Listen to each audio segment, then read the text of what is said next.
الطقس والمناخ والرطوبة. المرة هذه معناتها في مناخ قريب المناخات نتاعنا، كذلك على مستوى الملاعب والبنية التحتية حاجة معناتها. مسيو ترابلسي، اول البطولة هنيتنا، قلت لنا مناخ المغرب قريب للمناخ متاع تونس، يعني ما عندكش مشكلة في المناخ. يعني كيف اليوم خرجت من الكيس، المشكلة مش من المناخ.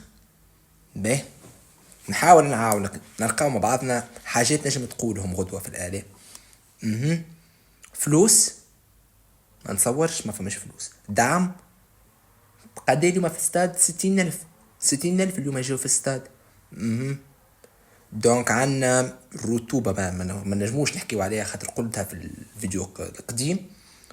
والفلوس ما نتصورش عندكم باس دعم. لوتيل عندكم مساجور الجوارات جاهم مساجور ولا صابون اخضر؟ فما صابون؟ ما فماش صابون اخضر. اسباب نجم تقيدها، دونك ما فماش صابون اخضر في اللوتيل. باش نقول لك حجام فرجيني ساسي، ما فماش حجام في اللوتيل صحيح.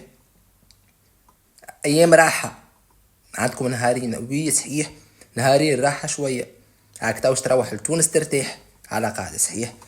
فماش اسباب اخرى. تشات اكتبونا في التعليقات ارقاولوا اسباب اخرى باش يحكيها لنا غدوه.